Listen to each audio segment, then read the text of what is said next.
খবরদার, ইঁদুরের কাছে দাঁত চাওয়া যাবে না। নাকি চাইবেন? এলাকায় আছে দাঁত পড়ে গেলে ইন্দুরের গর্ত খুঁজে, যে বলে ইন্দুর মামা আম্মাই কইছে আমনে নাকি আমার বড় মামা, আমার মোটা দাঁত নিয়ে আপনার চিকন দাঁত দেন। মানুষের রুচি কত নিচের দিকে নামলে আশরাফুল মাখলুকাত হয়ে ইঁদুরের গর্তের কাছে যে দাঁত চায়। ও মিয়া, দাঁত নেয় কে? দাঁত দেয় কে? এজন্য চাইবেন কার কাছে? ট্রাকের পিছনে পুরান জুতা আছে না নাই? আমি তো বিভিন্ন জায়গায় রাতে রাতে ঘুরি, প্রায় দেখি লরি ট্রাক গুলোর নিচে পুরাতন যে বাসগুলো আছে এগুলোর নিচে ছিঁড়া জুতা। কেন? বাসওয়ালারা বলে হুজুর বদ নজর থেকে বাঁচার জন্য, হুজুর মুখ লাগে মুখ লাগে। তো কি হয়েছে? কয় পুরান জুতা ঝুলাইলাম, যেটা মুখ লাগাইছে ওর গালে যায় আমার ছিঁড়া জুতা যায় পড়ছে। পড়ছে পড়ছে না। তো আপনি আপনার ট্রাক বাঁচানোর জন্য আপনি তাওয়াক্কুল করলেন ছিঁড়া জুতার উপর। আপনার ট্রাক বাঁচবে কেমনে? এটা তো রাস্তায় আপনি অ্যাক্সিডেন্ট করে মরবেন, এমনি তো আপনি মরবেন। ঠিক কি না? তাওয়াক্কুল হবে একজনের উপর, তিনি কে? অনেক ড্রাইভাররা মাজার দেখলে গাড়ি স্লো করে, আছে না নাই? কেন স্লো করলা? কয় হুজুর বাবা অনেক গরম, গরম বাবা, জোরে চালাইলে আমার গাড়ি উল্টায় দিব, আপনি মইরা যাবেন। তো মাজারে যে শুয়ে থাকে সে যদি গাড়ি উল্টায় দেয়, সে যদি দুর্ঘটনার কারণ হয়, সে যদি মানুষ মারে, ওটা কি বাবা নাকি ডাকাত? ওটা কি বাবা না সন্ত্রাস? এজন্য এগুলোতে বিশ্বাস করা যাবে না। বাচ্চাদের কপালে টিপ দেয় কেন? বদনজর থেকে বাঁচবে না। বাচ্চাকে ঘর থেকে বের করার আগে সূরা ফালাক সূরা নাস পড়ে ফু দিবেন, আয়াতুল কুরসি পড়ে ফু দিবেন। বদনজর থেকে বাঁচাবে কে? কালো টিপ দিবেন না তো। অবাক করা কাণ্ড, আমি আমার বাসার একটা অনেক পুরাতন অ্যালবাম ঘাটতে ঘাটতে দেখি আমার 7-8 বছরের বা 6-7 বছরের একটা ছবি, আমার কপালের দিকে এরকম কালো টিপ দেওয়া। আম্মারে ধরলাম, ঘটনা কি কালো টিপ দিছো কেন? কয় তোর নানি কইছে। নানিরে ধরলাম, ও নানি তুমি এই কথা কইছো কেন? কয় তোর বড় আম্মা কইছে। বড় আম্মা মইরা গেছে, আর খুঁজা পাই না। বড় আম্মা বেঁচে নাই, আল্লাহ ওনারা জান্নাত নসিব করুক। তো আগে এই যে নানি, বড় মা, দাদি এরা যা বলতো এটাই ছিল রেফারেন্স। এখন আমরা কোরআন থেকে শুনি, কোরআন থেকে মানি, ঠিক কিনা?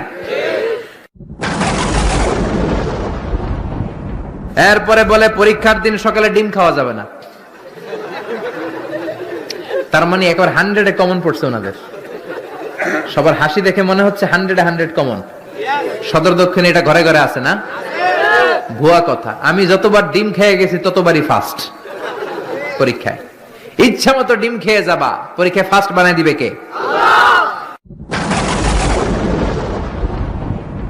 এরপরে বলে খবরদার জট কলা খাবি না।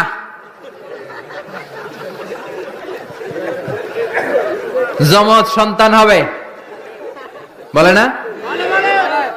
জট কলা ইচ্ছা মতো খাইবেন। জমজ সন্তান হলে তো আরো ভালো, 2বারের কাজ একবারে সারলো, ঠিক কিনা? 10 মাস 20 মাস একটা মায়ের 2বারে কষ্ট, 2বারে সিজার করে পেট কাটো, 50-50 হাজার করে 1 লাখ টাকা, টাকাও বাঁচলো, মায়ের কষ্টও বাঁচলো, ঠিক কিনা? এজন্য এখন থেকে জট কলা খুঁজে খুঁজে খাইতে হবে। রাজি আছো মুসলমান? এরপরে কয় হাত চুলকালে টাকা আসে, বলে কি বলে না? আবার বলে তোর মাথার মধ্যে 2 গিট, তোর বিয়া হইব 2টা, বলে বলে। বিশ্বনবী বলেছেন আল হালাফু বিগাইরি ইসমিল্লাহ, আল্লাহ ছাড়া অন্য কারো নামে শপথ করা, কসম করাও শিরকে আসগার। কিন্তু আল্লাহর নাম ছাড়া অন্য নামে কসম আছে না নাই? কয় হুজুর কোরআনের কসম, হুজুর মসজিদের কসম, কাবার কসম, বিদ্যার কসম, মাথার কসম, মায়ের বুকের দুধের কসম, আর কি কি কসম আছে কোন তো? মাটির কসম। কিসের কসম? ছেলের কসম, ছেলের কসম, মেয়ের কসম, আছে না নাই? আছে না নাই? করা যাবে? কসম কাটলে একজনের নামে কাটবেন, তিনি কে? বিশ্বনবী বলেছেন মান কানা হালিফান লা মাহালাতা ফালিয়াহলিফ বিল্লাহ। কোন ঝামেলায় পড়ে কোন বিষয়কে বেশি গুরুত্ব আরোপ করার জন্য, এমফাসাইজ করার জন্য যদি কখনো কসম কাটতে হয়, একজনের নামে কাটবা, তিনি কে? আল্লাহর নামে কসম হবে, আল্লাহ ছাড়া কারো নামে কসম হবে।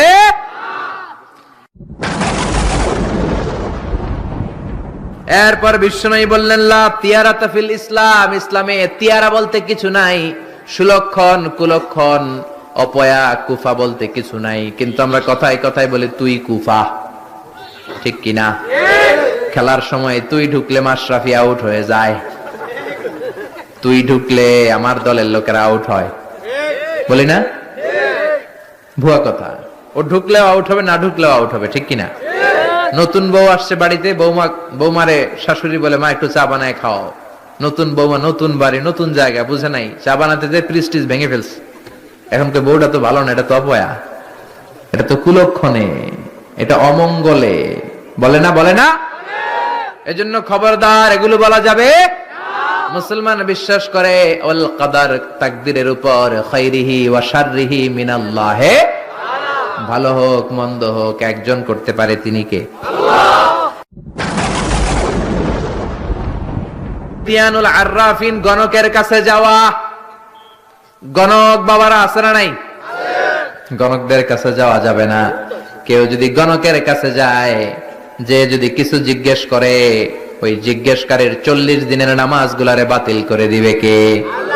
শুধু জিজ্ঞেস করছেন, যে জিজ্ঞেস করছেন যে আমার একটা সমস্যাটা কি হইতে পারে। গণক তো কোনো ভবিষ্যৎ বলতে পারে না, ভবিষ্যৎ বলতে পারে একজন, তিনি কে? গণকের কাছে যাবেন না, তবে যেতে পারেন এক শর্তে, যে বলবেন গণক বাবা চেম্বার দিয়েছেন কেন, কি হয় এখানে?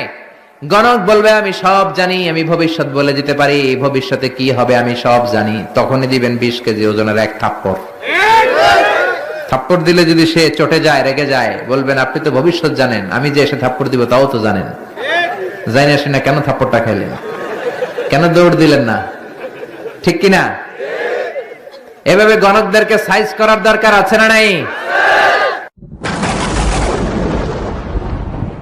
হাতের রেখা দেখে কথা বলে, হাতের রেখায় সব আছে। আপনি যাবেন, ম্যাগনিফাইং গ্লাস ইউজ করে ওরা, মানে ছোট জিনিসকে বড় দেখা যায়, এরকম গ্লাস নিয়ে এক চোখ বন্ধ করে এভাবে দেখবে, আর বলবে তোমার হাতের রেখা অনেক ভালো, তুমি সদর দক্ষিণের পোলা, তোমার কপাল ভালো, এই রেখাটা যদি এই দিক দিয়ে ওই দিকে যায়, তুমি কিছুদিনের মধ্যে ইনশাল্লাহ সৌদি আরব, তারপরে কয়েকদিনের মধ্যে বিয়ে করতেছো, অনেক টাকার মালিক হবা, তুমি অনেক বড় নেতা হবা, দেদারসে অনেক কিছু শোনায় দিবে আপনারে। আসলে সে কিচ্ছুই জানে না, জানে একজন, তিনি কে?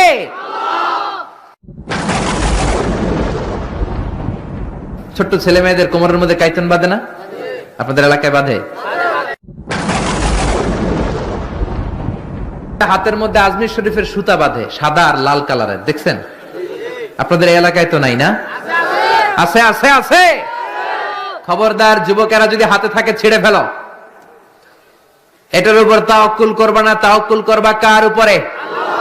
পরীক্ষার রাতে দেখলাম এক ছেলে আজমির শরীফের সুতা নিয়ে ঘুরে, কিরে পরশ না কেন? কই যে সুতা আছে, সুতা আমার এ প্লাস কে ঠেকাইবো, কে ঠেকাইবো? এই যে সুতা দিয়ে এ প্লাস পামো, সুতা এ প্লাস দিবে? আপনাকে পড়তে হবে, প্রিপারেশন নিতে হবে, আর তাওয়াক্কুল করতে হবে একজনের উপর, তিনি কে? আরো জোরে বলেন, তিনি কে? এজন্য এগুলোর উপর কোনো বিশ্বাস নাই। রাশিফল বিশ্বাস করা যাবে না, গণক বাবার উপর বিশ্বাস করা যাবে না, হাতের রেখার উপর বিশ্বাস করা যাবে না, কারণ হাতের রেখার মধ্যে কোনো ভাগ্য থাকে না। ভাগ্য তো তারও থাকে যার হাত থাকে না। হাত নাই, পা নাই, এরকম বিকলাঙ্গ মানুষ পৃথিবীতে আছে না নাই? তো যে লোকটা হাত ছাড়া জন্মালো, ওর ভাগ্য আছে না? সুবহানাল্লাহ পড়েন। একটু চিন্তা করলেই আপনি সব টের পাবেন। তাবিজ ঝুলা, এতগুলা করে তাবিজ, গলায় এতটি, হাতে এতটি, এদিকে এতটি, আবার কোমরে এতটি। তাবিজের ভারেই তো পোলায় অসুস্থ হয়ে যাবে। সুস্থ হবে কি করে? বিশ্বনবী তাবিজ ঝুলান নাই, বিশ্বনবী ঝাড়ফুঁক করতেন। রুকিয়া, ঝাড়ফুঁক করবেন। বিশ্বনবী হাসান হুসাইনকে ঝাড়ফুঁক করতেন। বুখারীর বর্ণনা, আউযু বিল্লাহি আউযু বিকালিমাতিল্লাহি তাম্মাহ মিন কুল্লি শাইতানিন ওয়া হাম্মাহ ওয়া মিন কুল্লি আইনিন লাম্মাহ। এই দোয়াটা পড়ে বিশ্বনবী হাসান হোসেনকে ফু দিতেন। বিশ্বনবী তাবিজ দেখলে ছিঁড়ে ফেলতেন, সাহাবারা তাবিজ দেখলে ছিঁড়তেন, আর আমরা তাবিজ ঝুলাই। তাবিজ আপনার কিচ্ছু করতে পারে না, করতে পারে কে? কোরআনের আয়াত দিয়ে তাবিজ দেয়া যাবে কিনা এটা একটা ইখতিলাফি মাসালা, কিন্তু নিরাপদ হচ্ছে আপনি তাবিজের কাছেই যাবেন না, আপনি ঝাড়ফুঁক করবেন। আপনার রাত্রেবেলা জিনে ধরে যাতে আপনি সূরা ফালাক, সূরা নাস পড়ে ফু দেন, আয়াতুল কুরসি পড়ে ফু দেন, জিনের বাদশাও দিবে দৌড়। ঠিক কিনা? এজন্য আয়াতুল কুরসি পড়বেন, সূরা ফালাক নাস পড়বেন। লাবিদ ইবনুল আ'সাম ইহুদিদের মিত্র বিশ্বনবীকে ব্ল্যাক ম্যাজিক করলো। 4 মাস বিশ্বনবী অসুস্থ, নড়তে চড়তে পারে না। বিশ্বনবী 4 মাসে তাবিজ ঝুলায় নাই। 4 মাস পরে সাইয়েদনা জিব্রাইল সূরা ফালাক সূরা নাস নিয়ে নাজিল হয়ে যায়। 2 সূরার মধ্যে 11টা আয়াত। বিশ্বনবীর নিয়ে একটা কুয়ার কাছে যে সাইয়েদনা জিব্রাইল বললেন, ও নবী, কুয়ার ঢাকনা তোলেন, দেখবেন একটা চিরুনি আছে। ওই চিরুনির ভিতরে বিশ্বনবীর দাড়ি আর চুল নিয়ে এই লাবিদ ইবনুল আ'সাম ইহুদিদের মিত্র 11টা গিট মেরেছে। কয়টা? 11টা।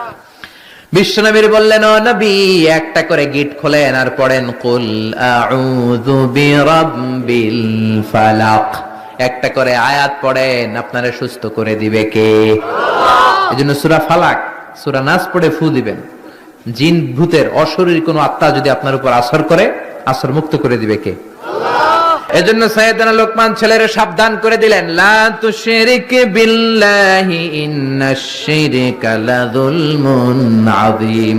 খবরদার আমার কলিজার টুকরা বাজান, শিরক করো না। এই যেগুলো বললাম এগুলো কইরো না বাবা, এগুলো করা যাবে না।